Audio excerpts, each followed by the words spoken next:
Всем привет! Для создания вот такой прекрасной орхидеи мы будем использовать следующие материалы и инструменты. Итак, поехали. Прежде всего, конечно, будем использовать зефирный фоамиран 1 мм. У меня вот есть такой светло-светло-розовый и немножко потемнее. Дело в том, что это просто на остатках. Именно эту орхидею я делала из белого фоамирана. Вы можете взять белый, светло-розовый, бежевый или даже лимонный. Далее, что нужно еще? Нам понадобится для листьев вот такой плотный фоамиран. Обратите внимание, это 2-миллиметровый фоамиран, иранский. Вот какая у него большая разница между зефиркой. Видите, он в 2 раза толще. Именно такой нам нужен. Далее, можете использовать любой зефирный фоамиран расходный, какой у вас есть. Я всегда использую ярко-оранжевый, потому что он, в принципе, больше никуда и не годится. Далее, краски акриловые: белый, синий, красный, желтый и зеленый, тоже на остаточках. Мы будем перемешивать эти цвета, они нам все понадобятся. Далее, акриловый лак. У меня просто лак для ногтей, но лучше использовать акриловый, потому что он не дает такого блеска. У меня тут другого варианта просто нет. Далее мы берем масляную пастель Мунгyo профессиональной серии. Вы все знаете, что я их очень люблю. Это фиолетовый 213, 214, 201, 232 зеленый, розовый и 204 желтый. Вот такой очень яркий. Нам тоже понадобится. Далее, конечно, будем использовать ножницы и молды. У меня есть вот такие молды. Это серединка. Вот таким образом я вам выложу выкройку этой сердцевинки, чтобы она была у вас точно в таком же размере, как у меня. И выложу выкройки тоже лепестков. Вот они у меня все по одному, но просто можно будет использовать. Вот такой молд. Самый дешевый, если честно. Так, далее булечка на 1 сантиметр в диаметре. Вот такая. Железная кисти для окрашивания, губочка обязательно для работы с молдами, губка для окрашивания пастелью, клеевой пистолет, клеевые стержни, естественно. Так, вот такой флористический рукав на 5 миллиметров, небольшой, пилочка, потому что я использую вместо наждачной бумаги пилочку и вот таким образом обрабатываю. Это становится намного легче и быстрее. И что еще? Главный сегодняшний материал, который мы не использовали ранее практически, это вот такая глина. Глина детская, самая дешевая, самозатвердевающая. Вот этот вот пласт или кирпичик стоит всего 120 рублей за штуку. То есть вам даже 102 рубля за штуку.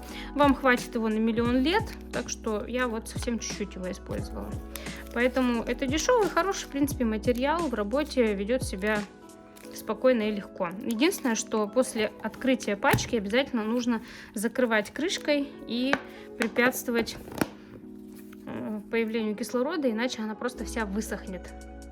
Предлагаю начать с самого начала цветочка, это с бутончиков. Вот таким образом они выглядят. Здесь такая рогатка, и дальше уже с разных сторон мы размещаем остальные бутончики. Меньше, больше, больше, меньше, то есть вот таким образом. Итак, мы эти бутончики будем лепить из глины. Поехали. Прежде всего заготовим проволочку. Я возьму вот таким образом U-образно, да, загну, то есть вот так. И здесь тоже. Это у меня будет рогатка самых маленьких. Все здесь соединю, чтобы они были прочными, потому что ребра жесткости, конечно, тоже нужны. Иначе глина просто обвиснет. Вот такая буква У у меня получилась. Просто скручивайте проволочку посильнее, чтобы было удобно потом все это глиной облеплять. Берем глину, вот это та же самая, небольшой кусочек глины и начинаем шарик крутить. Вот я кручу совсем маленький шарик небольшого размера. Давайте посмотрим. Итак, мы скрутили небольшой шарик, примерно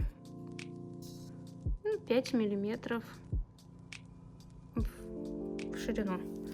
Итак, прокручиваем и далее насаживаем на нашу заготовку. Начинаем облепливать. Вот так облеплять тихонечко, сводя на нет к нашей проволоке. Старайтесь. Можно делать еще небольшой грибочек, то есть здесь у нас, видите, будет заужено, здесь более широкая, и тут мы уже собираем глину таким образом, чтобы получился небольшой грибочек. Вот так. Далее я беру остатки глины и стараюсь залепить полностью всю поверхность. Если у вас не будет получаться, можете намочить руки водичкой, и глина будет более податливой. Я уже научилась, так что можно работать и так. Облепляем полностью всю проволоку вот таким же образом. Здесь точно так же прорабатываем небольшой кружочек. Старайтесь сделать один поменьше, один побольше. То есть здесь можно сделать кружочек чуть-чуть побольше.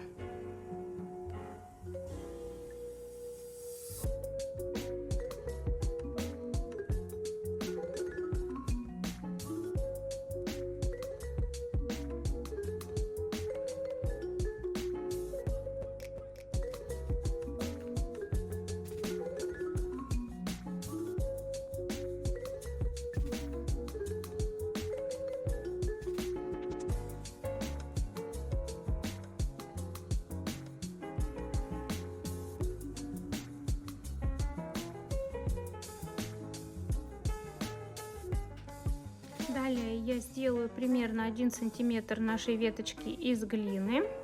Следующее уже будет из флористического рукава. Но здесь нужно будет довести это до конца и сделать не слишком плотный стебель у нашей рогатки, для того, чтобы потом флористический рукав мог спокойно соединяться с глиной. Чуть-чуть можно потоньше еще сделать. Прокручиваем глину в руках, она тем самым истончается, и получается красивый ровный стебель. И здесь обязательно вход для флористического рукава должен быть. Так, аккуратно. Если вы хотите сделать так, чтобы ваша рогатка была наклонена, то наклоняйте сейчас, пока глина еще влажная. Если вы будете наклонять, когда глина уже сухая, она может просто порушиться. Поэтому форму задавайте сразу изначально. У меня будет вот так. Сохнет глина около часа, и мы перейдем к изготовлению следующего закрытого бутончика. Он будет у нас примерно 1,5 сантиметра. Я беру кусочек глины, раскатываю его, вот так, небольшую капельку, заостряю носик, ну не сильно, просто делаю немножко, чтобы было понятно, что была примерно форма капельки такого бутончика. И здесь стараюсь сделать вот таким образом, то есть вот такой грибочек, видите, разница. Это бутон, а это уже соединение будет у нас с проволочкой. На проволоке делаем небольшую петлю. Я загнула примерно на сантиметр, на 1,5, для того, чтобы проволока хорошо держалась. И сейчас попробую сюда вставить аккуратно. И проделаю то же самое. То есть здесь проработаю уже на проволочке. Можно отрезать. Отрезаю пока на глаз, потому что потом уже буду прикреплять к стеблю примерно 2-3 сантиметра. Бутончик будет отходить от стебля, то есть вот таким образом примерно. Ну и тоже сразу задаю форму. Так как у нас бутоны все с загнутым стеблем, я загибаю сразу, чтобы потом уже не повредить нашу глину. Итак, берем дальше небольшой кусочек и прорабатываем далее наш стебель тоже из глины. Так будет просто красивее, удобней. Угу. Так. Точно так же прорабатываем, прокручиваем в руках.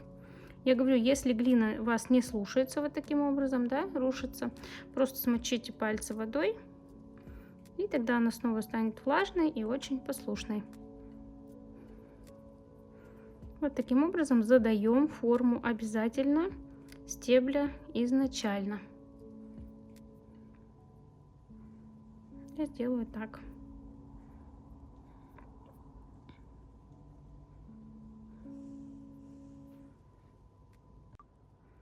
Вот таким образом прокручиваем, чтобы был стебель ровненький и красивый. Далее с помощью ножниц проделываем небольшую серединку. Так. И отсюда уже делаем 3 полосочки. Я просто провожу ножницами до основания. Вот так. По кругу. 1, 2. И здесь у меня будет 3. Аккуратно. Вот таким образом я соединила 3 лепестка на нашей головке бутона. Так, далее можно сделать еще небольшие полосочки между, но это уже так чуть-чуть, парочку полосок с каждой стороны. Это уже будут просто бороздочки, не такие глубокие, просто как бы прорисовываем их. Я провожу ножницами, ничего сверхъестественного не делаю. Но смотрите, чтобы все основные 3 бороздочки были видны и обязательно аккуратно и глубоко были проработаны. Вот так. И теперь уже он почти как живой. Точно так же создаем еще 3 или 4, как хотите. Я сделаю еще 3 таких же головки. Каждая из них будет чуть-чуть больше другой.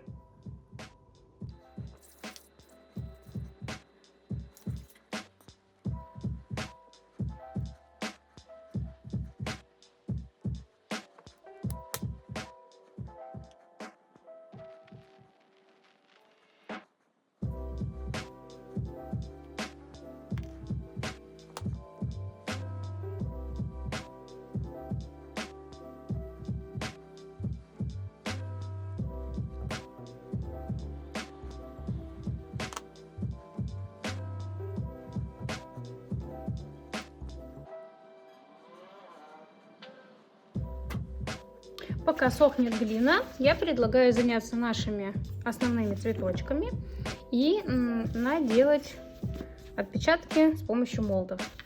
Максимально экономим материал. Начнем со светлого. Мне нужно будет сделать 1, 2, ну, примерно 5 цветочков на одну веточку, и я постараюсь уместиться в эти 2 кусочка фоамирана. Как работать с молдом и фоамираном вы уже знаете, но тем не менее я вам покажу. Нагреваем утюг максимально в течение нескольких секунд. Накладываем фоамиран на губку. У меня уже здесь полосочка вырезана. Вот. Соответственно, нагреваем в течение нескольких секунд и силой отжимаем на молде. Вот таким образом начинаем работать. Поехали. В течение нескольких секунд и силой отжимаем на молде. Я всегда переворачиваю еще, чтобы отпечаток получился максимально хорошим. Пожалуйста, все очень красиво. Итак, из остатков фоамирана я буду делать второй отпечаток. Складываю его, снова готовлю молд, прикладываю на утюг и отжимаю.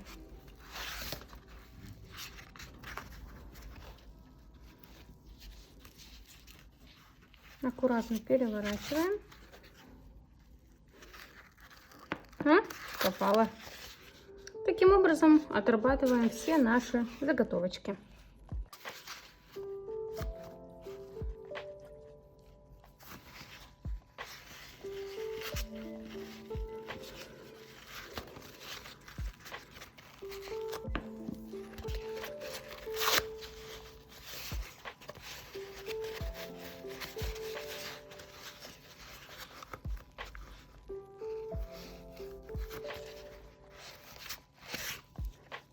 Дабы опять же сэкономить материал, я ничего не отрезаю, просто продолжаю на том же кусочке.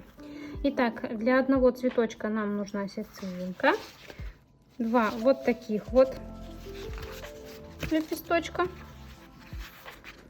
и 3 вот таких маленьких на каждый цветочек.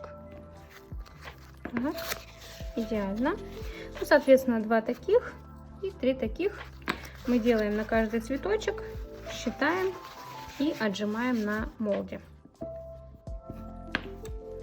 Обратите внимание, насколько у меня тут все вплотную. Ну, 2 набора для цветочков у меня точно есть, 2 таких и 6 таких.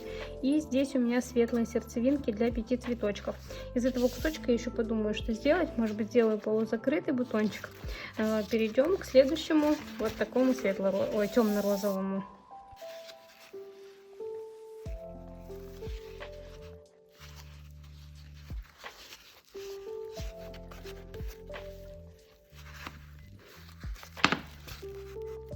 Просто самый экономичный цветок, который я когда-либо видела. У меня здесь 6 соцветий орхидеи получилось. Вырезаем все заготовки по молду аккуратно. Далее я потом немножечко сделаю поменьше лепестки, так как при обработке мы будем еще термообрабатывать нашу заготовку сердцевинки. Она чуть-чуть уменьшится в размере, поэтому листья, соответственно, тоже должны ей соответствовать.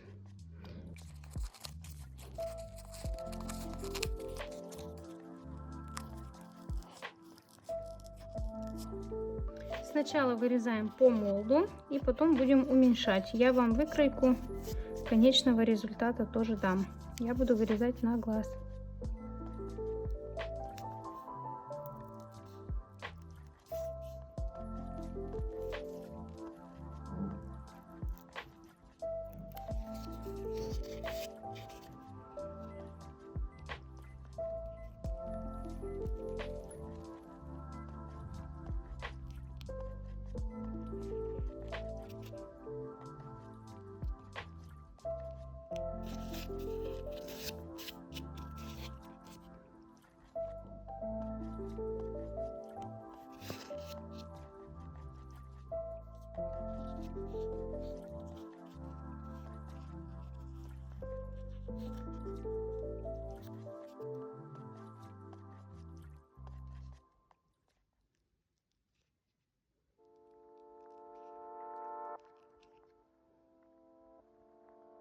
Очень сложно вырезать сердцевинку, но обязательно нужно идти по молду, чтобы не потерять целостность сердцевинки, и все ее изгибы должны быть вырезаны аккуратно.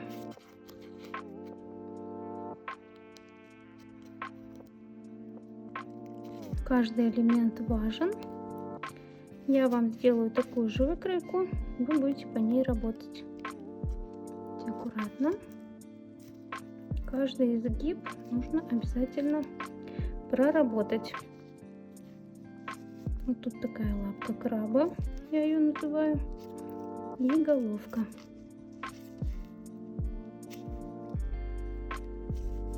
Все это нужно аккуратно вырезать. Соответственно, и эти лепесточки тоже будут меньше размером. Сейчас пока вырезаем по молду, и дальше я вам дам выкройку, каким он должен быть.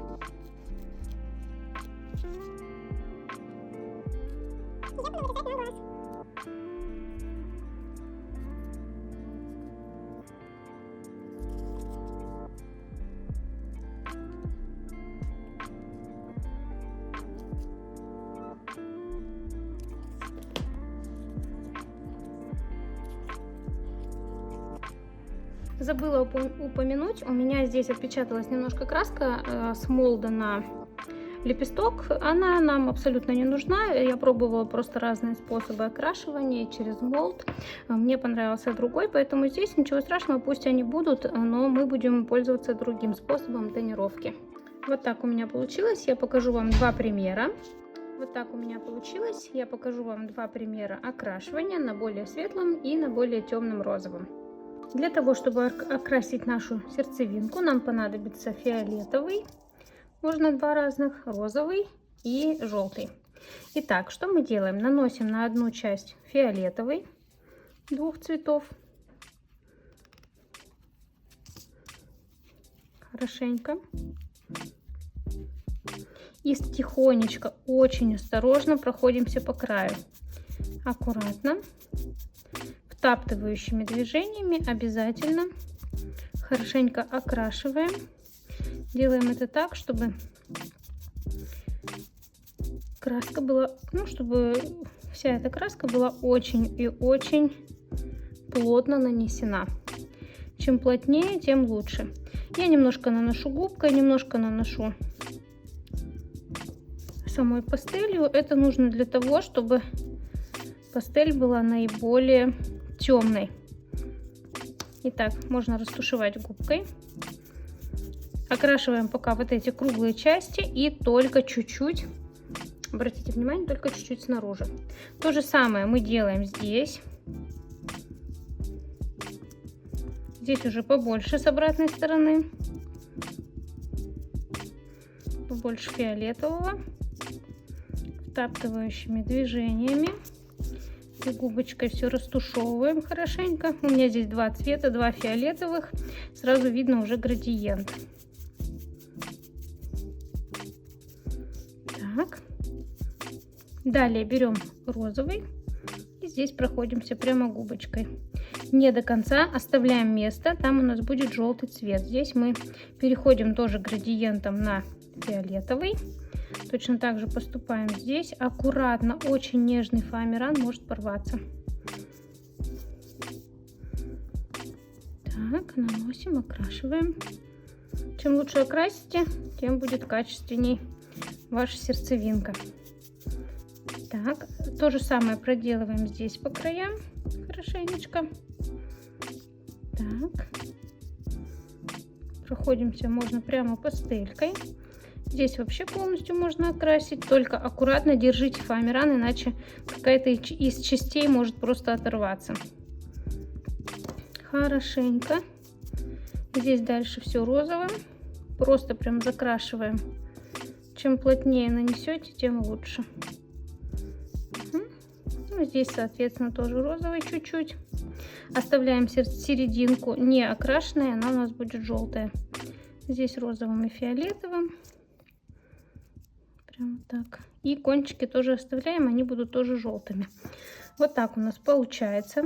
Обязательно просто хорошенько проходимся по краям, то есть вот по тыльной стороне, потому что когда мы будем обрабатывать и придавать форму, нам нужно, чтобы весь наш цветочек был окрашен. И вот эти вот белые, ну то есть фиолетовые, розовые полосочки, которые остаются не окрашенными, вот эти все, они будут видны, это будет некрасиво. Поэтому по всей тыльной стороне, везде их промежуточки хорошенько окрашиваем, так, чтобы нигде розового не оставалось. Чем лучше окрасите, тем качественнее получится. Так, приступаем к желтому. Здесь тоже просто уже начинаем рисовать. Аккуратно, хорошенько градиентом проходимся, то есть переходя на те цвета, которые у нас уже есть. Окрашиваем очень хорошо и очень ярко. Далее здесь у нас получаются желтенькие кончики, ну, усики так называемые. Их тоже перекручиваем, можно прям с желтым цветом. Вкручиваем хорошенько, окрашиваем со всех сторон. Здесь тоже, что они будут загнуты, они должны быть желтыми. И здесь, соответственно. То есть полностью окрасили. Смотрите, где у вас видно розовый, везде его обязательно закрашивайте, потому что где-то да будет видно. Это некрасиво, должно быть качественно.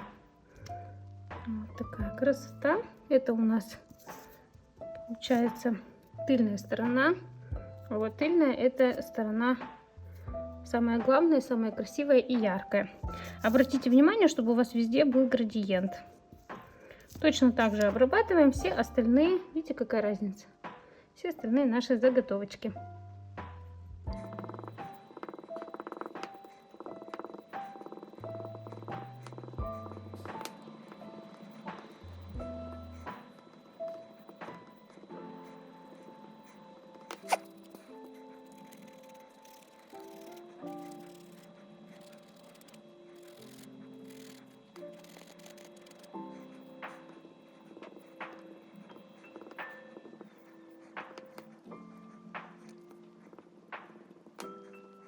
Начинаем окрашивать лепестки.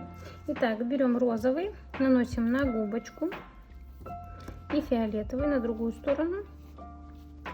Проходимся у основания, чуть-чуть заходя на бок, немножко, буквально. И, внимание, чуть-чуть проходимся по ребру, перемешивая фиолетовый и розовый, фиолетовый и розовый. Здесь уже можете, как вам удобно. Чуть-чуть можно пройтись по краю и немножечко заходя на сам лепесточек. Так, здесь тоже все торцы должны быть окрашены. Окрасили розовым, теперь немножко добавляем фиолетового к началу, чтобы у нас был тоже такой небольшой градиент. Вот таким образом обрабатываем все лепесточки большие. То есть сначала розовый, более светлый, немножко заходя на бочок. Обратите внимание, как красиво сразу рисунок прожилок выделяется с помощью окрашивания. И проходимся то розовым, то фиолетовым, то розовым, то фиолетовым. Далее точно так же обрабатываем маленькие лепесточки. Сначала розовым, немножечко заходя, да, чуть-чуть буквально. И далее меняем, чтобы был такой небольшой переход от фиолетового к розовому, от розового к фиолетовому.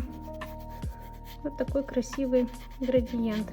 Ну и не забываем здесь добавить фиолетового, чтобы тоже было ярко.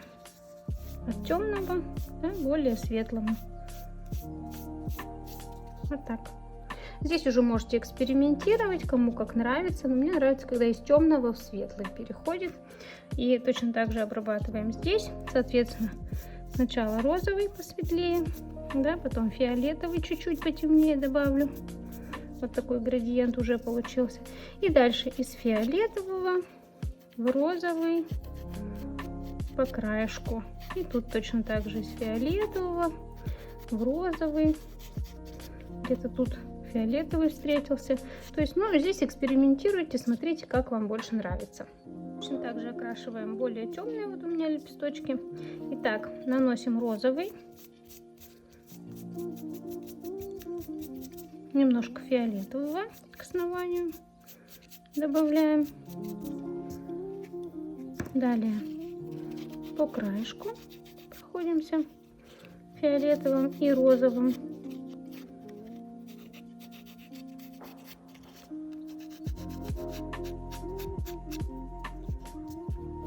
Розовым.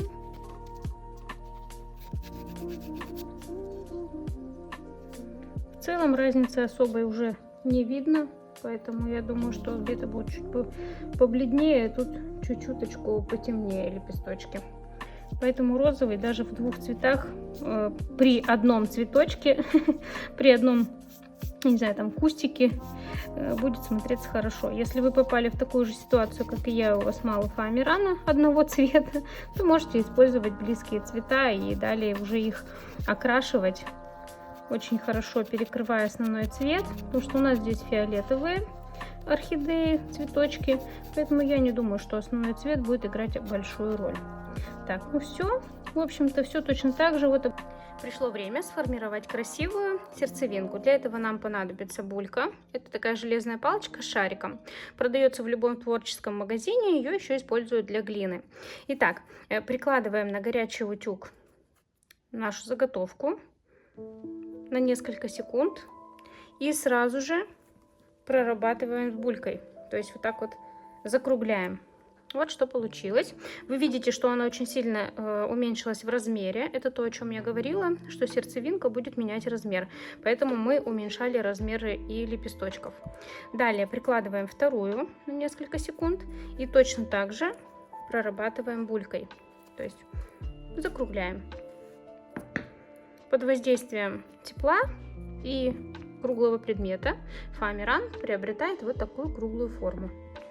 Следующее, что мы делаем, прикладываем вот эту часть к утюгу. В течение нескольких секунд загибаем в середине. Это нужно очень быстро делать. Видите, я загибаю. И еще раз загибаем вот так, спинку. То есть у нас должно получиться что-то вроде этого. Здесь можно посильнее загнуть, вот здесь, чтобы усики смотрели вверх. Вот видите, я загибаю. Усики смотрят вверх. Что-то такое должно получиться. Давайте попробуем еще раз. Итак, прикладываем внутренней стороной к утюгу и прорабатываем булькой. Точно так же, видите, это внешняя сторона, то есть она будет вогнута, и тыльная сторона будет объемной. Прикладываем еще раз, вторую на несколько секунд, прорабатываем булькой. И теперь нам нужно нижнюю часть приложить к утюгу на несколько секунд. Сразу же загибаем вовнутрь, посередине. Вот видите, у меня спинка какая получилась. И еще раз загибаем внутрь, так, чтобы усики смотрели вверх. Сейчас уже после окрашивания масляной пастелью фоамиран не так уязвим, он не такой тонкий. Ну, вы это почувствуете, когда поджарите нашу пастель, ну, то есть окрашенную заготовку. И уже можно будет производить такие манипуляции, фоамиран не порвется. Вот примерно так должно выглядеть. Нам понадобится 6 таких заготовочек, так как цветочков у меня будет 6. Далее нам нужно будет создать небольшой носик для наших заготовок, для сердцевинок. То есть вот здесь мы будем размещать вот такой вот носик для наших орхидей. Эти носики мы тоже будем делать из глины. Как вы помните, глину нужно прятать, чтобы она не засохла. Берем совершенно вот такой малюсенький кусочек, буквально полсантиметра будет он у нас, ну, может, чуть меньше сантиметра в длину и 5 миллиметров в ширину. Просто катаем небольшую колбаску вот такого размера, ой, чуть меньше сантиметра. Так, и оставляем ее затвердевать, нашу глину. Не остужаем, а ждем, пока она затвердеет, и после этого можно будет спокойно окрашивать. Если мы будем сейчас окрашивать, то наша колбаска может поменять форму, потому что глина еще подвижная. Вот я уже несколько штучек сделала, они почти схватились, но тем не менее нам нужно будет подождать еще какое-то время. 6 таких заготовочек, то есть на каждую сердцевинку нам понадобится носик. Когда все носики у нас готовы, закрываем глину, чтобы она не засохла, и мы могли пользоваться ей вновь. Итак, сейчас произойдет то, чего вы все так долго ждали, как мы так красиво раскрасим наши листочки. Чтобы придать такой интересный окрас нашей орхидеи, нам понадобится 2 цвета. Это акриловая краска красного и синего цвета, так как фиолетового у меня нет. Возможно, у вас есть, вы можете взять сразу фиолетовый, либо просто смешать 2 цвета. Это красный и синий. Я вот так хорошо его перемешиваю, и у меня получается хороший фиолетовый цвет.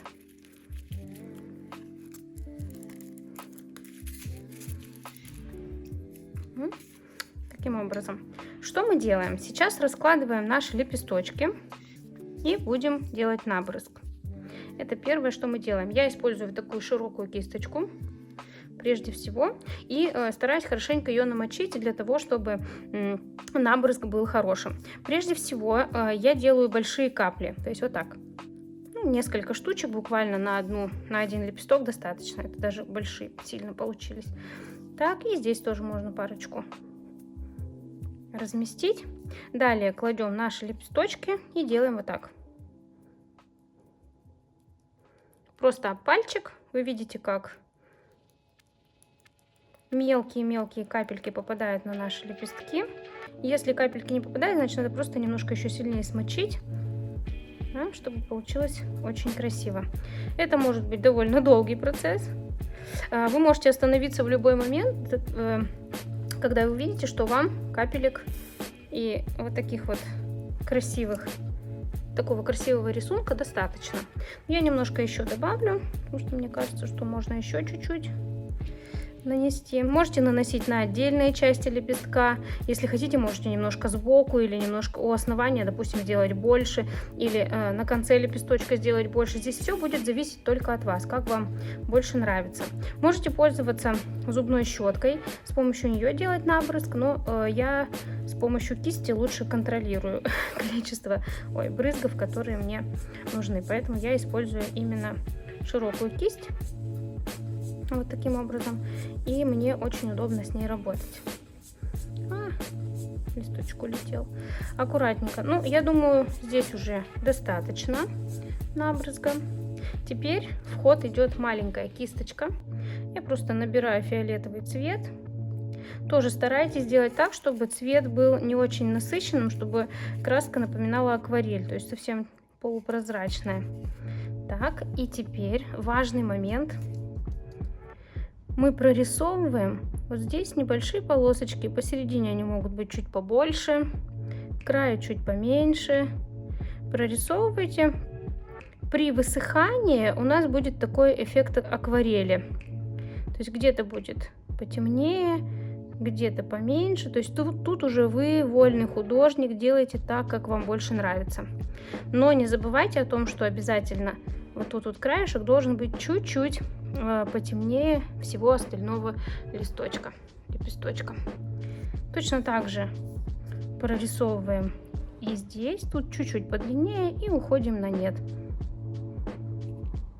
Аккуратно добавляем, где-то побольше, где-то поменьше, так как вам нравится. У каждой орхидеи свой индивидуальный рисунок, поэтому вы можете рисовать так, как вам нравится. Очень красиво получилось. Ну и здесь точно так же немножечко прорабатываем уголок, буквально чуть-чуть, и где-то можно еще добавить пятнышек. При высыхании краска расползается и получается такой классный акварельный эффект. Прорабатываем абсолютно все наши лепесточки таким образом. Мне самой очень нравится эта процедура, поэтому давайте повторим, покажу еще раз. Итак, берем большую крупную кисть, набираем красочку, ну старайтесь сделать так, чтобы она была наиболее мокрая.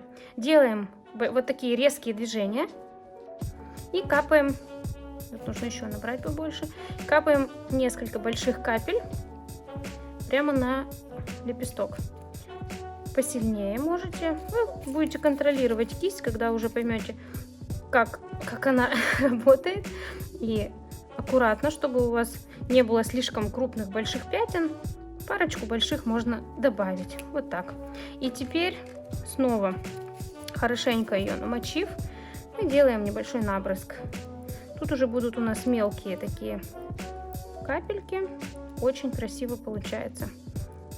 Так, пока у меня кисть мокрая, сейчас обработаю еще парочку лепестков. Нанесу набрызг, делаю большую каплю. Видите, все получается индивидуально, и никогда рисунок не повторяется. Очень интересный такой момент. Ну и берем еще раз мелкую кисточку, набираем также акварельно, да, то есть очень размыто, наносим сердцевинку чуть побольше и расходимся по краям, немножечко краски по краям, и в серединке наиболее большое количество краски, вот таким образом. То есть мы рисуем небольшой уголочек и расходимся в разные стороны, вот так. Тут по прожилкам тоже очень красиво можно прямо рисовать, на прожилках где-то останется краска, где-то утечет, и при высыхании это дает очень красивый эффект. Добавляйте там, где вам кажется нужным. Можете почувствовать себя настоящим художником.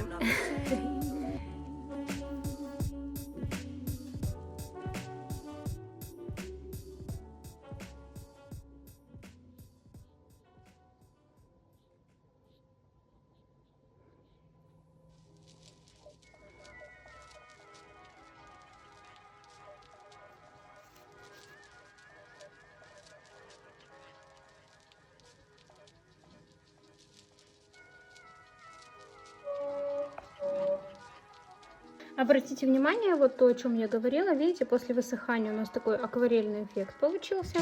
Они уже не такие явные. Эти, не знаю, наши штучки. Видите, вот здесь вот мы проработали, да, и они уже не такие яркие, эти мазки. И выглядит очень естественно и интересно. Если вы видели в магазине или у вас дома растет такая орхидея, то у нее примерно такой же рисунок. И мне это очень нравится, такой необычный эффект.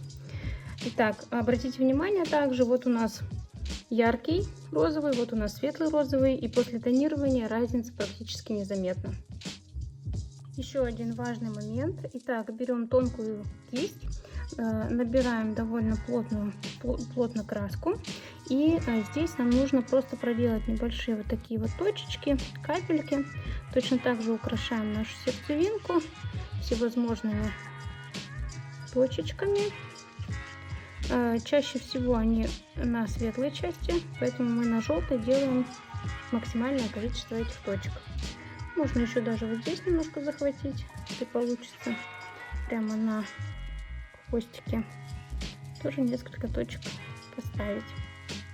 Здесь уже старайтесь набирать краску максимально густо, чтобы она потом не превратилась в бесцветную. Ну, то есть, чтобы уже эффекта такой акварели здесь не было. Здесь должно быть все очень ярко.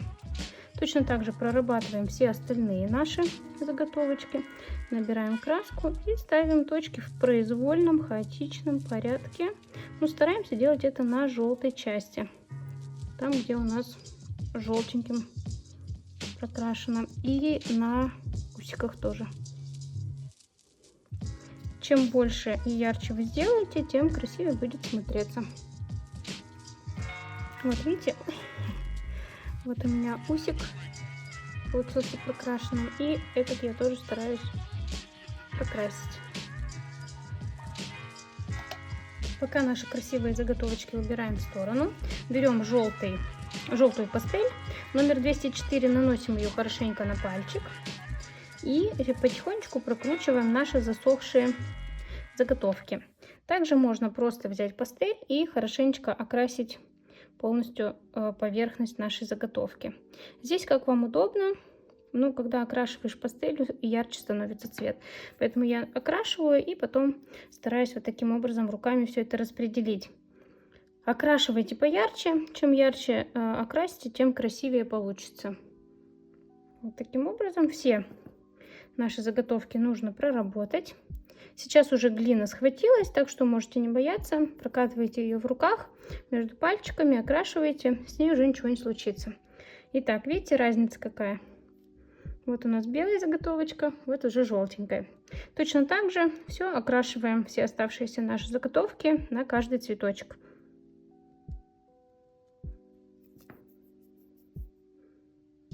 Для стебля мы будем использовать вот такой флористический рукав.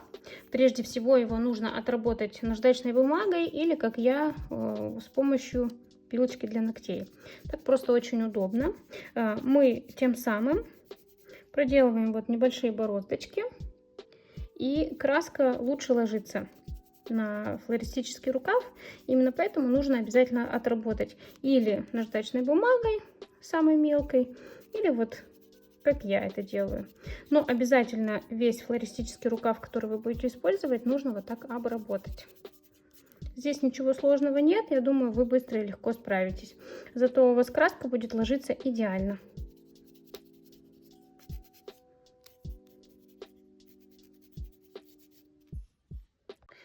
Следующее, что мы делаем, это листья для нашей орхидеи. Отрезаем 15 сантиметров в ширину. И я здесь буду делать уже до конца фоамирана, он у меня 50 сантиметров. Буду вырезать небольшую полосочку. Вот такого размера получается. Вот такая заготовка. Я сгибаю ее примерно на 5-6 сантиметров и отрезаю, соответственно, здесь. Старайтесь прорезать ровно, но мы в любом случае форму будем придавать дальше. Разрезаю и придаю форму листа. Я вам все выкройки дам, не волнуйтесь. То есть примерно вот такой формы у нас получается листик орхидеи. Мы берем 2-миллиметровый, напоминаю, иранский или китайский фоамиран, потому что 1-миллиметровый так хорошо форму не держит. Здесь немножко поправлю. Все выкройки будут, поэтому не волнуйтесь, я вырезаю на глаз, а у вас будет с чем работать. Так. Вот такие лопатовидные у нее листья. Сейчас мы подогреем на утюге. Здесь обязательно должна быть бороздка, то есть центровая прожилка. Мы должны ее тоже отработать. Таких листьев у меня будет 3 размера. поменьше, побольше и самый большой. Все размеры я вам дам. Итак, утюг нагрелся. Прикладываем спинку на несколько секунд и хорошенько прорабатываем, то есть прогибаем так, чтобы прожилочка была видна со всех сторон. Далее обязательно прогреваем край. Таким образом форма листа будет закончена и фоамиран будет тоже хорошенечко спаян, не будет никаких бороздок от ножниц и будет законченный вид. Вот видите бороздочки? Я сейчас их припаяю на утюжке и уже будет совершенно ровненький фоамиранчик. Вот такая красота у нас получается. Здесь можно немножко тоже выгнуть, чуть-чуть вот так. Так как листья расположены практически параллельно земле у орхидеи. Немножечко еще нагреваем края и чуточку, вот совсем чуть-чуть буквально начинаем загибать, так чтобы листья были не просто лопатой, да, а чтобы они походили на настоящие живые листики. Чуть-чуть нагреваем, буквально прям капельку и немножко загибаем, чуть-чуть. Просто как бы прокручивая вот такую трубочку, мы загибаем, придаем форму. Не обязательно делать так, чтобы загиб было сильно видно. Главное, чтобы край был обработан. Ну, вот так получается.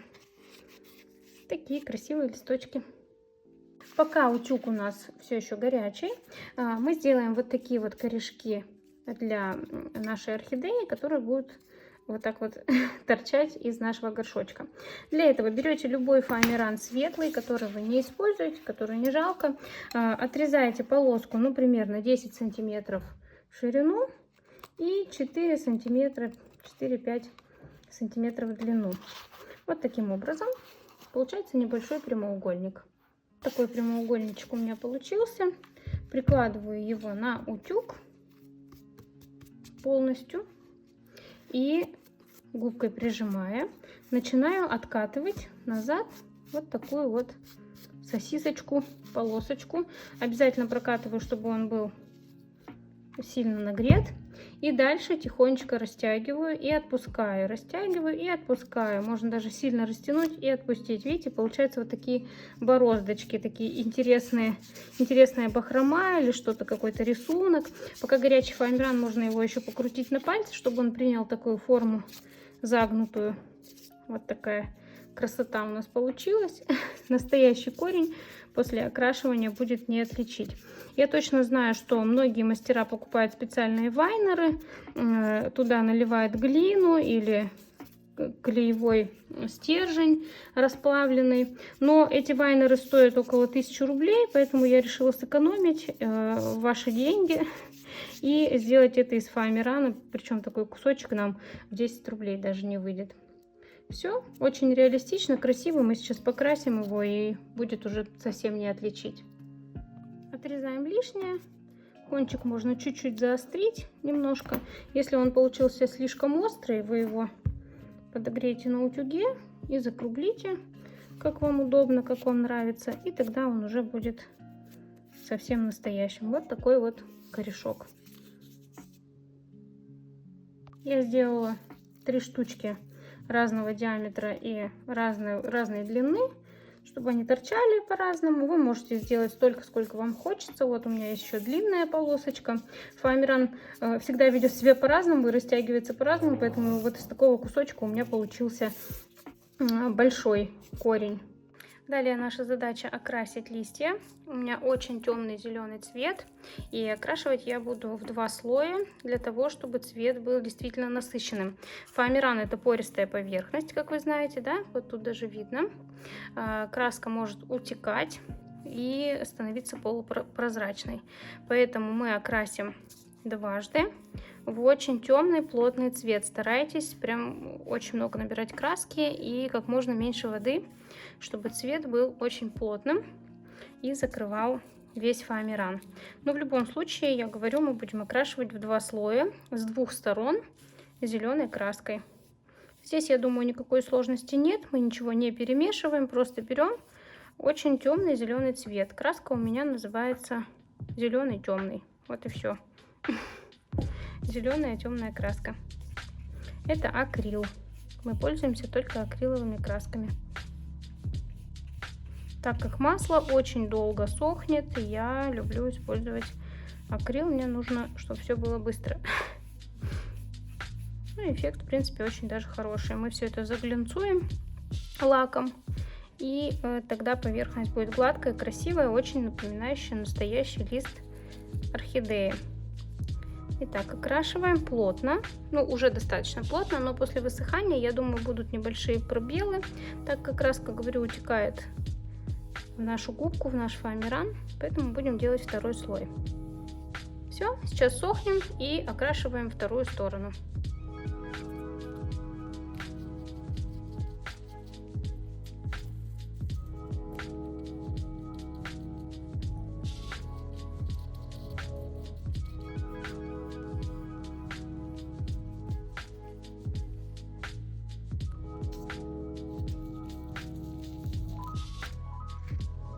Второй слой. Вот видите, есть проплешинки. Их обязательно нужно убирать. Иначе после того, как мы нанесем лак, их будет видно очень сильно. И это будет некрасиво. Поэтому наносите как можно гуще, как можно больше краски. Пока сохнут наши листья, давайте перейдем к сборке самих соцветий и цветочков. Поехали. Итак, нам понадобится для одного цветочка сердцевинка, носик, 2 больших листочка и 3 маленьких. Старайтесь выбирать, ну вот у меня разный цвет, поэтому я постараюсь выбрать более темные с темными, более светлые со светлыми, соответственно, из того листа фоамирана, из которого они были созданы. Итак, первое, что мы делаем, нам нужно приклеить носик к сердцевинке. Берем клей, пистолет, обильно наносим, но аккуратно, так, чтобы потом лишнего клея не было. Вот видите, я нанесла и прямо вот сюда в серединку подклеиваю. Можно немножко подклеить даже сердцевинку к носику. Старайтесь ее сформировать так, чтобы она была по центру. Аккуратно приклеивая. Вот такая красота получается. Угу. Далее, что мы делаем? Нам нужно будет сформировать таким образом. И, естественно, у нас будут еще по краям 3 маленьких лепесточка. Прежде чем клеить эти лепесточки, нам нужно сформировать у них вот такой небольшой носик, зазорчик. Для этого загибаем вот так. И с этой стороны капаем капельку клея для того, чтобы 2 сторонки схватились. И форма уже была придана навсегда, чтобы она уже не менялась. Вот таким образом получается.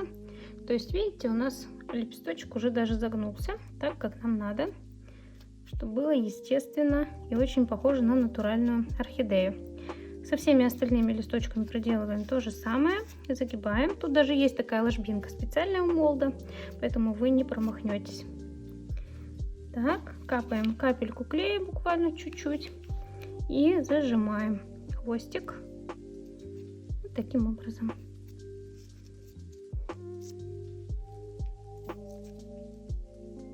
Самое главное, правильно расположить лепесточки первого ряда. Вот такие они получаются. Нужно создать правильный треугольник. Поэтому сначала склеиваем 2 нижних аккуратненько, придавая форму. И далее подкрепляем верхний. Вот они у меня уже сами скрепились. Создаем правильную форму, зажимаем. Так, и листочки хорошенечко уже скрепились. Далее подклеиваем внахлёст 2 лепесточка так, второго ряда. Аккуратно клея нужно совсем чуть-чуть, чтобы он нигде не торчал и чтобы его нигде не было видно. Соответственно, сверху буквально у меня тут заход на 5 миллиметров. И, соответственно, здесь тоже капаем капельку клея чуть-чуть. И прямо на серединку стараемся наклеить. Сразу же располагайте лепестки так, как они должны быть, потому что за счет клея, за счет того, что фоамиран очень тоненький, может деформироваться. Поэтому сразу аккуратно поправляем. Вот такая форма меня вполне устраивает. Сейчас я тут носик подправлю ровненько. И пора вклеивать сердцевинку. Так. Если нужно, если вы чувствуете, что где-то что-то плохо держится, можете просто взять клей и подклеить прямо уже при формировании самого цветка. Чувствуете, что где-то что-то отлетает, можете просто подклеить аккуратно, очень аккуратно, потому что излишки клея нам, конечно, тут не нужны. Все, я здесь это уберу. Получается вот такая красота. Видите, у меня видны нижние лепестки из-за верхних всего примерно наполовину, то есть их видно совсем чуть-чуть. И также последний штрих сюда, в самый центр, вклеиваем нашу сердцевинку. Наносим капельку клея на сердцевинку. Ой, очень много получилось. Будьте аккуратны, потому что клей, конечно, его не должно быть видно. Убираем. Пока клей еще не схватился, вы можете все это убрать аккуратно и вклеиваем прямо в центр нашу сердцевинку. Итак, цветочек практически готов. Далее нам надо будет еще стебель к нему подклеить, но это уже чуть-чуть попозже. Поправляйте максимально так, как вам надо. Ну вот у меня уже вот такой аккуратный цветочек получился. Здесь мы перекроем. Все. Та-дам! Точно так же поступаем со всеми остальными цветочками. Сюда носик. Ну и, соответственно, располагаем уже точно так же, как мы это делали в первый раз. Я думаю, никакой сложности здесь нет. Итак, практически все цветочки готовы. Обратите внимание, я сделала вот такой полузакрытый бутончик. Он будет у меня после закрытых бутонов. Сейчас покажу, как я это сделала. Итак, все то же самое. Берем все наши лепесточки. Приклеиваем сердцевинку, так же, как мы делали это до. Практически все делаем так же, но обратите внимание, сейчас мы будем загибать серединку и делать этот желоб намного больше, чтобы она очень сильно загибалась, эта часть, и чтобы лепесток как бы смотрел внутрь, то есть он еще не открылся до конца. Вклеиваем капельку клея в серединку, как мы это делали до. Ну, соответственно, выгибаем немножко. Вот таким образом у нас получилась почти загнутая верхняя часть нашего лепестка. Точно так же поступаем с остальными тремя. Просто повыше делаем защип, и у нас сразу получится такой эффект. Вот видите, лопаточка получилась. Аккуратно перекрываем, излишки клея убираем. И с третьим делаем то же самое. Нам нужно обработать и большие лепестки тоже. Мы их сгибаем тихонечко пополам, не очень сильно. Но начинаем подтягивать внутрь, тем самым давая возможность загибаться. То есть, ну, вот таким образом тоже придаем форму некой лопатки. Можно руками еще, пальчиками немножко растянуть. Таким образом, чтобы они, ну, чуть побольше загибались, смотрели внутрь. И здесь немножечко, буквально на 1 миллиметр делаем защип. Он тоже нам даст некий загиб такой, который дает возможность лепесткам смотреть внутрь больше. То есть, ну, вот так уже получается, да, не ровные, а чуть закрытые. То же самое делаем со вторым лепесточком. Складываем пополам, немножечко подтягиваем спинку, тем самым даем возможность лепестку смотреть внутрь. Вот так. И здесь чуть-чуть загибаем. И тоже капельку клея. Все, лепесточек уже больше наклонен внутрь. То есть он еще не совсем раскрылся. Теперь очень важно, нам нужно будет склеить все эти 3 лепесточка вот таким образом. Ну, то есть как они и в открытых у нас лепестках. Ну, то есть вот так, чтобы они все смотрели внутрь, были полузакрытыми. Поехали. Чуть-чуть клея сюда. Так, сразу же задаем форму, да, чтобы они смотрели внутрь. Вот так. Задаем форму. И то же самое у нас должно произойти с третьим лепесточком. Здесь уже наносим клей, соответственно, слева, чтобы подключить его вот сюда. Угу. Вот такая красота получается. Ручками поправляем. Делаем так, чтобы было понятно, что они смотрят внутрь все втроем. То есть вот так. Уже более закрытые лепесточки получается. И здесь сейчас нам нужно будет вклеить эти лепестки между маленькими. То есть вот сюда. Первым рядом ближе. Но именно в этот промежуток. То есть они тоже смотрят внутрь, но между этими лепестками. То есть они тоже еще не раскрылись. Дальше можно будет поправить так, как вам хочется, но должно получиться вот что-то вроде веера. И здесь то же самое. Но обратите внимание, здесь я уже слева наношу клей, да, чтобы вот сюда аккуратненько приклеить наш большой лепесточек. Здесь мы серединку все равно перекроем, поэтому особо не волнуйтесь, видно не будет. Главное форму создать цветочка, вот такую веерообразную. Видите? Теперь мы можем подклеить чуть-чуть большой лепесток к маленькому, да, чтобы у нас такая чашечка получилась, образовалась. Раз, подклеили. И с этой стороны немножко тоже сюда заходим, чтобы они все три лепесточка были видны, но располагались так, как нам надо. Угу. Зафиксировали, отодвинули стеночку, капнули капельку клея и закрыли. Здесь мне тоже не нравится, что вот этот лепесточек третий практически не виден, поэтому я тоже эти склею. Сейчас зафиксировала, отогнула, чуть-чуть капельку клея. И с этой стороны сделаю то же самое. Зафиксировала, капельку клея и закрыла. Вот так аккуратно у меня получился полузакрытый бутончик. Здесь все мы перекрываем, соответственно, сердцевинкой, и видно уже ничего не будет. Если где-то что-то торчит, вы всегда можете подклеить. Вот у меня тут немножко есть. Я сейчас просто возьму клей и подклею. Все, теперь ничего не видно, а здесь я перекрываю сердцевиной. Наношу клей. Буквально капельку и перекрываю аккуратно все неровности, которые там у меня были. Располагаю сердцевинку. Все, она уже тоже у нас полузакрытая, очень красивый, необыкновенный бутончик у нас получился. Видите разницу? Открытый и закрытый. Теперь и это вы тоже умеете. Для сборки цветочка у нас есть еще несколько моментов, которые мы должны доделать. Это листья. Вот видите, они очень насыщенные, зеленые у меня получились. Сейчас я беру белый, 201. Вот так вот. У меня уже, видите, тут какая дырочка. Ножницами туда залажу.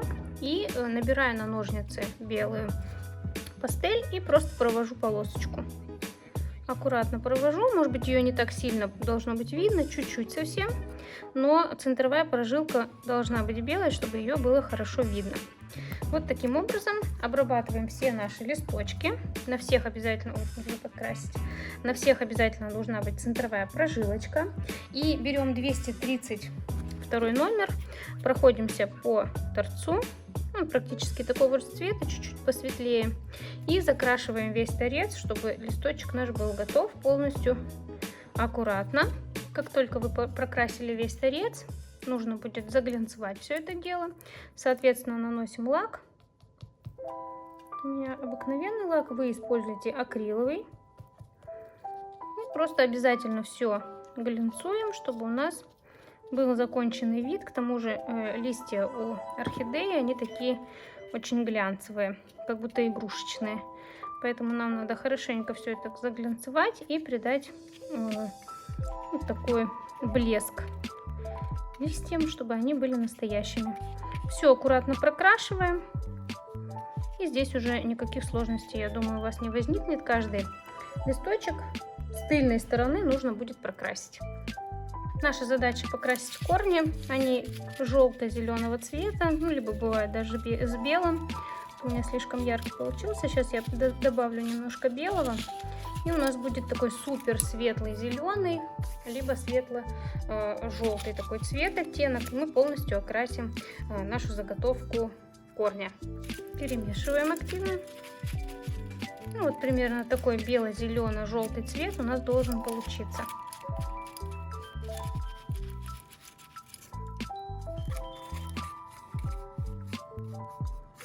Наносим обильно, потому что зефирный фоамиран более пористый, поэтому он очень сильно краску впитывает. Наносим обильно и стараемся меньше воды, больше краски. Возможно, тоже понадобится второй слой. Вот такие светленькие корни у меня получились. Далеко не убирайте эту смесь, она нам еще понадобится. Пришло время сборочки и дополнительной покраски. Мы берем вот этот вот очень плотный стержень, это плотная проволока, 12 миллиметров у меня, и флористический рукав, который мы уже обработали с помощью пилочки для ногтей, либо наждачной бумаги. Итак, продеваем флористический рукав на проволочку аккуратно до конца. Это просто продевается как чулок. Продеваем до конца. Можно даже немножко с запасом. У меня проволока длиной 40 сантиметров.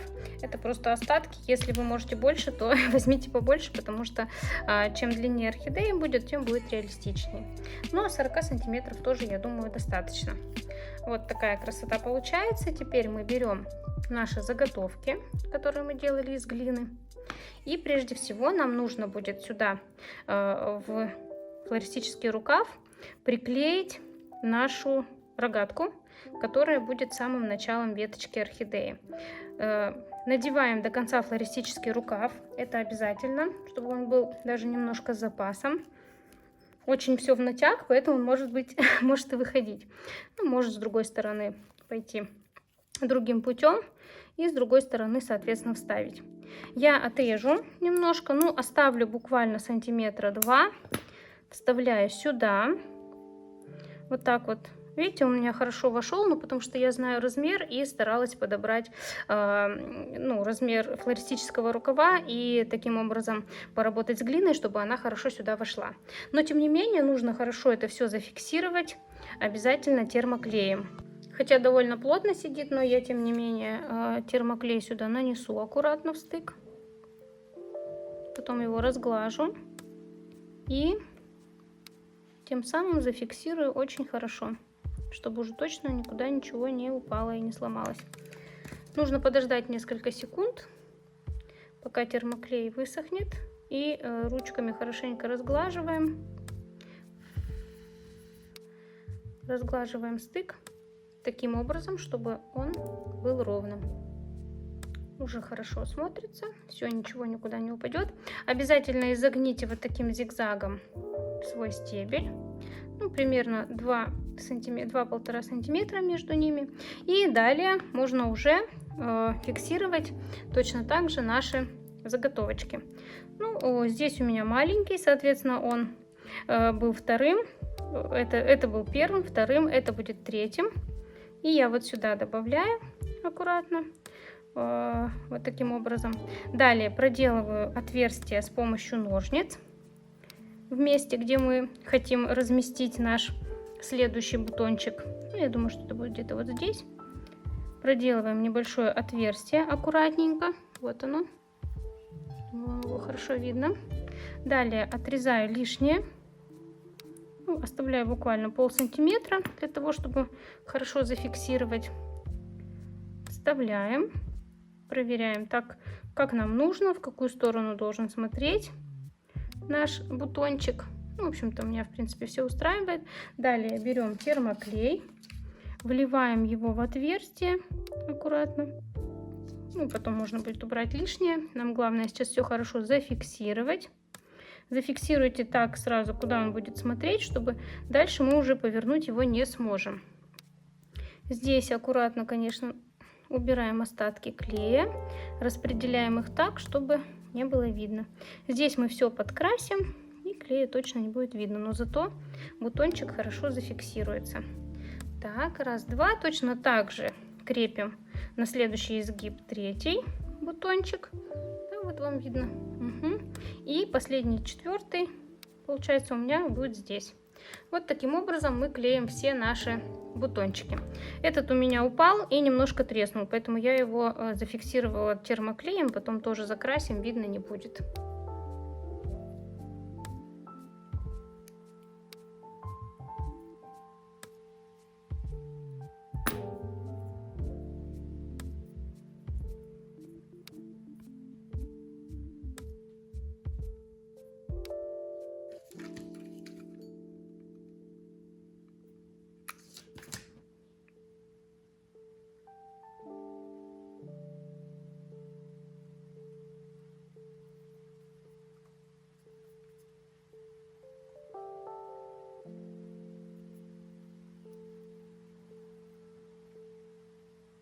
Вот такая красота у меня получилась. Можно уже все это подкрашивать потихонечку. Интересно то, что у нас эти бутончики будут светло-зелено-желтого цвета. Сам стебель будет темно-зеленого цвета. И здесь, соответственно, тоже светло-зеленого. А на кончиках бутонов мы будем использовать фиолетовую краску. Ну, давайте попробуем покрасить.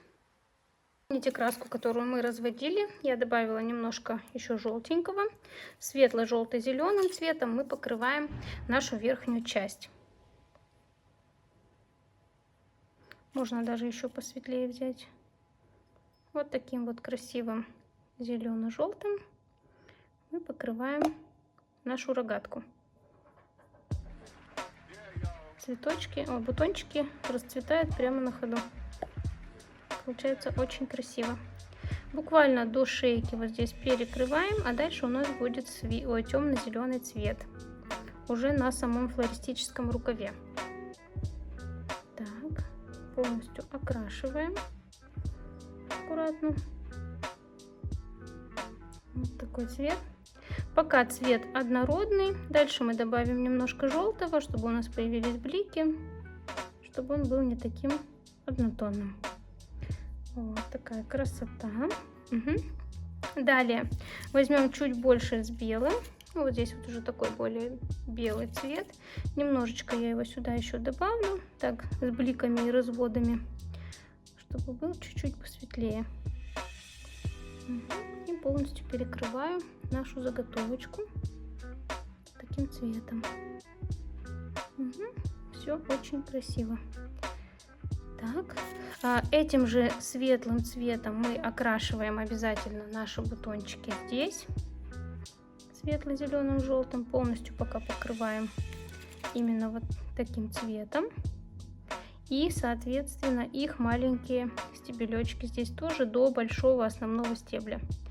Вот до сюда, до основания мы красим таким светлым цветом. Дальше у нас будет темно-зеленый. После высыхания мы нанесем еще другой цвет на стебель. Здесь все перекрываем аккуратно и окрашиваем.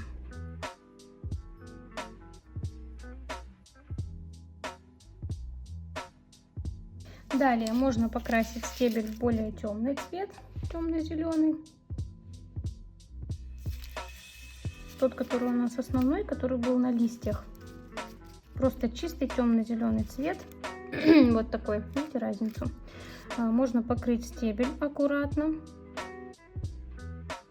Можно стык-стык, можно сделать небольшой градиент, то есть протянуть от светло к темному зеленому. Я, наверное, так и сделаю. Ну, тут чуть-чуть, видите? И, соответственно, полностью стебель нужно будет так прокрасить. Аккуратно переходы делаем, да? От светлого к темному. Вот как здесь, например, у меня получилось. Угу. И аккуратненько прокрашиваем полностью стебель. Сейчас уже краска на него хорошо ложится, потому что мы обработали наждачкой. Так, здесь тоже аккуратно проходимся и прокрашиваем. Угу. Далее, тут, я думаю, не стоит пока красить. Ну, то есть закрашиваем только до того момента, где мы остановились, потому что вклеивать нам будет неудобно. И потом, возможно, будут какие-то неровности, которые тоже нужно будет подкрасить. Поэтому красим аккуратно, пока только тот участок стебля, который у нас уже практически закончен. Дальше мы будем снова крепить цветы, поэтому пока здесь окрашивать дальше не будем. Все, обратите внимание, чтобы со всех сторон все было прокрашено. Везде, во всех углах у вас была краска. Все было аккуратно и красиво. Угу. Все, здесь у меня стебель прокрашен. Ну, видите уже, да, как получилось ярко и красиво. Далее промываем кисть от зеленого. Возвращаемся к фиолетовому. Набираем фиолетовый на кисть. И чуть-чуть буквально проходимся по верхушкам. По верхушкам наших бутончиков. Буквально немножко. Аккуратно, у меня слишком набрана кисть. Я ее чуть-чуть освобожу. Вот, аккуратно проходимся, буквально чуть-чуть. Можно вот такие полосочки сделать. Это нужно для того, чтобы цвет был не просто там равномерно раскрашен, а как будто бы немножко переходил. Вот таким образом. Вот такие вершинки у нас будут немножко потемневшие. То есть скоро оттуда вылезут цветочки фиолетового цвета. Хорошо прокрашивайте все углубления, чтобы темный цвет был сверху везде у вашего бутончика. Так, тут делаем, видите, такие небольшие полосочки. Когда мы поработаем с лаком, они дадут нам эффект градиента небольшого. Так, и здесь можно на вершинке, на нашей рогатке тоже чуть-чуть подкрасить, вот так. Буквально вот прям совсем-совсем чуть-чуть. Пипочку. И здесь я тоже добавлю, раз уж все красим, это тоже чуть-чуть подкрашу. Буквально немножко. Нанесем на поверхность. И еще самое главное, вот здесь по низу мы делаем то же самое, чуть-чуть добавляя цвета, буквально немножечко у самого основания к верху, тем самым делая вид, что у нас полностью весь цветочек будет фиолетовым, и поэтому он вот сейчас уже растет. Со всех сторон добавляем чуть-чуть фиолетового, снизу обязательно здесь прорисовываем. И такими мазками как бы добавляем, чтобы он был не весь фиолетовый, чтобы, ну, и не было, чтобы четких границ. Поэтому аккуратненько добавляем кисточкой. Вот можно даже по прожилкам чуть-чуть вверх. Видите, какие у меня мазки? Чуть-чуть вверх. И тем самым мы добавляем цвета. То же самое проделываем и со вторым бутончиком. Здесь тоже снизу немножко добавим цвета к основанию. Вот так.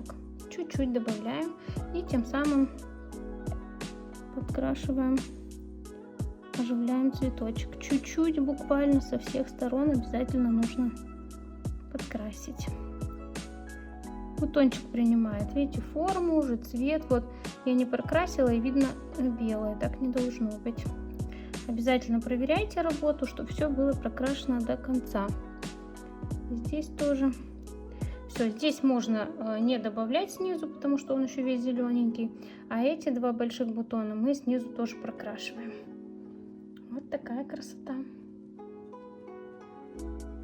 Как только бутончик высох, обязательно глинцуем. То есть берем лак и лаком аккуратно все это дело закрашиваем. Обязательно закрашиваем и весь стебель тоже. Это нужно для того, чтобы краска со временем потом уже не слетела, не подсохла и не раскрошилась. А то бывает всякое. Поэтому мы фиксируем глянцем, лаком краску, чтобы она всегда была именно на стебле, а не раскрошилась. Все, глинцуем полностью до этого момента.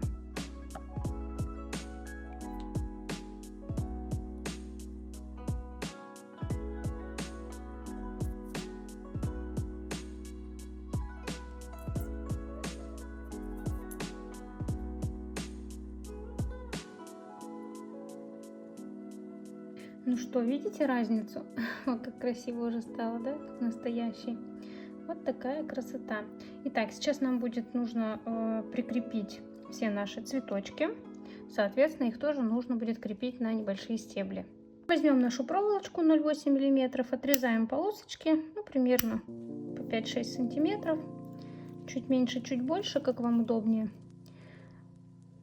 И берем флористический рукав, соответственно, такого же размера. Небольшие полосочки я просто нарежу пока на глаз. Потом уже будем корректировать, как удобно. На каждый цветочек у меня их 6. Так, раз, два, три, 4. Ну, соответственно, 6 таких заготовок. Что мы делаем прежде всего? Делаем небольшую петельку. И с помощью термоклея наливаем клей обильно на петельку. Далее прикладываем к нашему цветочку, к фоамирану, и хорошенечко приклеиваем. Держим, пока не схватится. Ну, можно то же самое пока проделать с другими цветочками.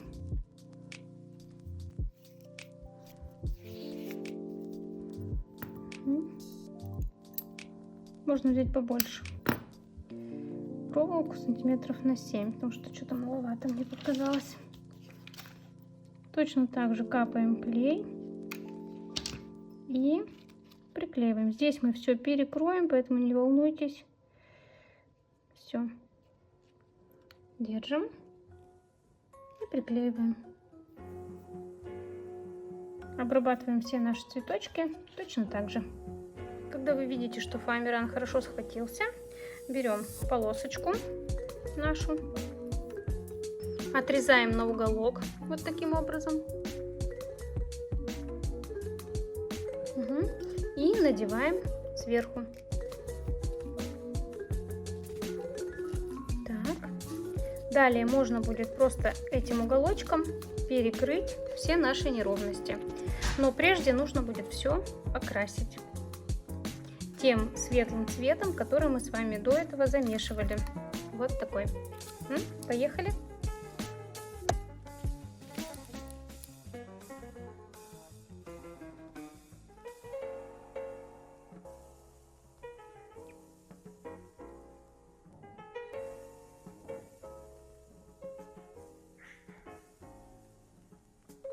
Полностью окрасили маленькие стебли, на которых будут держаться цветы.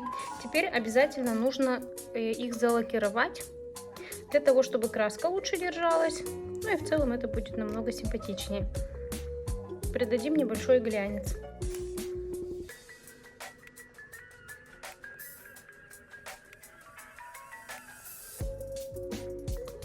Надеваем флористический рукав на проволоку.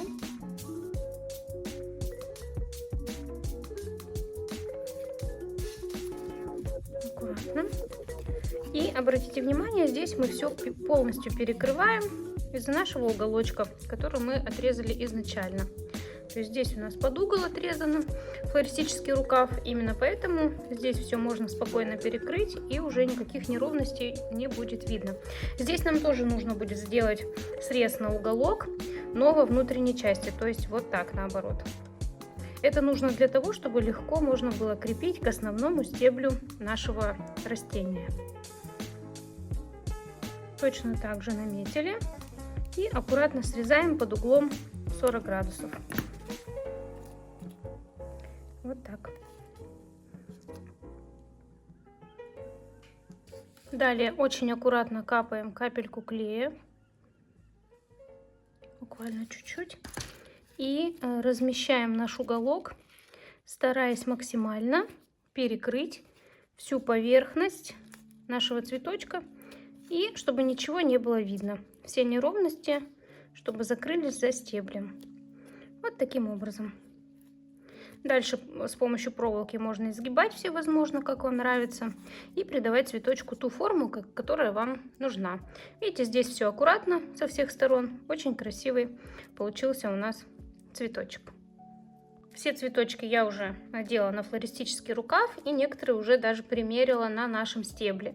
Вот таким образом. Здесь мы проделываем отверстие в флористическом рукаве, размещаем цветы в шахматном порядке, то есть начиная отсюда, видите, здесь, соответственно, следующий цветочек у нас будет справа, так как последний бутончик был слева.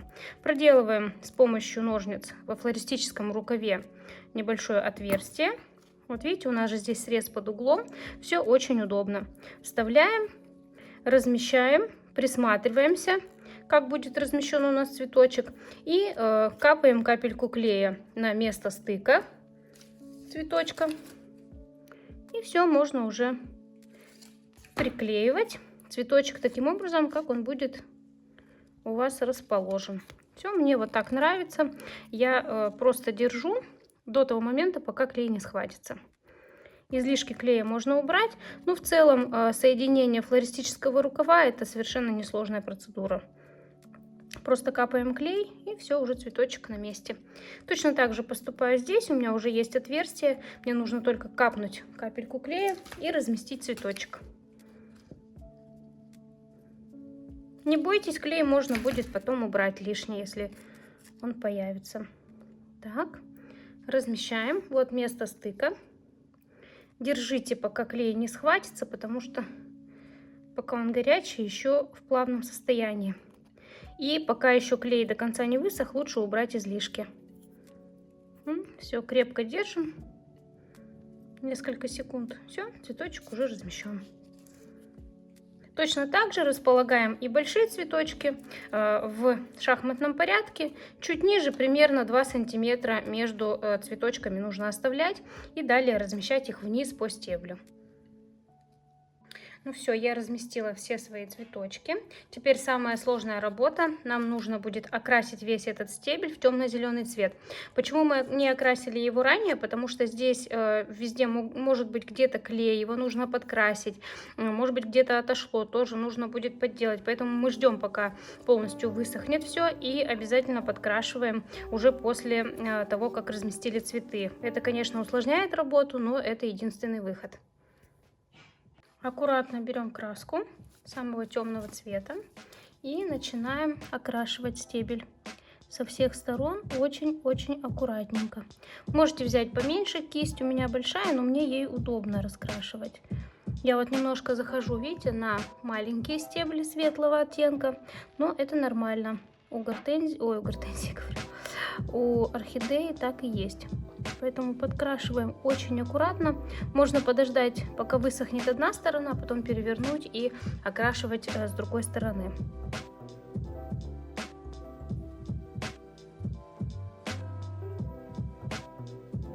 Пришло время соединить все. То есть у нас остались вот такие вот корешки, плюс наши листья. Для того, чтобы соединить листья, нам нужно утолщить форму стебля. Я загибаю остаток, буквально у меня чуть-чуть, для того, чтобы ширина стала больше. И беру тейп-ленту. Можно взять любого размера, ее не будет видно.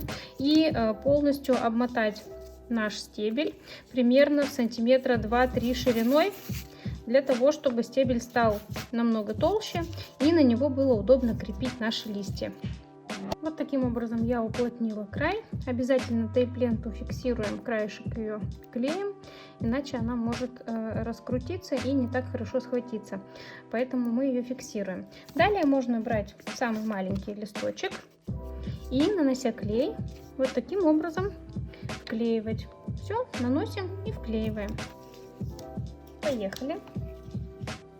С какой стороны вы будете вклеивать, здесь не имеет значения. Я попробую, наверное, с этой. Вот таким образом первый листик у нас смотрит вверх, все остальные практически параллельно земле будут. Так, аккуратно перекрываем, вклеиваем. Вот таким образом. На тейп-ленту клей ложится плохо, поэтому старайтесь хорошенечко подклеить. Если где-то нужно, то добавляйте. И ждем до полного высыхания клея обязательно. Следующий по размеру листик мы выбираем чуть-чуть побольше. Этот будет. Обязательно разрезаем нижнюю часть. Буквально сантиметр. Для того, чтобы придать листику вот такую параллельную форму. Обязательно делаем внахлёст к предыдущему и вот таким образом соединяем. Наносим клей на две эти полосочки. Точно так же будем поступать с остальными листиками. У меня их 4, по 2 с каждой стороны. Вы можете сделать больше или меньше, здесь как бы особого значения не имеет. Вот таким образом располагаем и запечатываем две стороны между собой. Потом нужно будет это отрезать. Здесь смотрите, чтобы нигде не было видно клея. Аккуратно располагаем листья. Лишнее можно убрать. Здесь все перекроется другими листочками, но все равно лишнее лучше отрезать. Далее мы можем сейчас уже начать вклеивать наши корешки. То есть их уже можно будет вклеить вот сюда и далее перекрывать другими листьями. Наносим клей. Как вам удобно, как вы хотите их размещать. У меня будет вот так. И вклеиваем. Далее будем перекрывать другими листочками.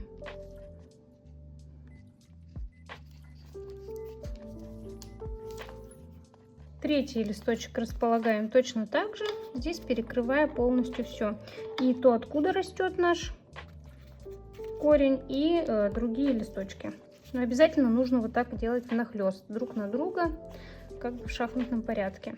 Все, наносим клей и склеиваем. Перед последним листочком я тоже наклеила вот такой корень, ну и соответственно перекрываю. Все, дальше уже наш цветочек будет сидеть в земле. Наносим клей и склеиваем. Все, цветочек готов. Аккуратно с термоклеем, он очень горячий. Все. Вот такая красота у нас получилась. Полностью готов цветочек.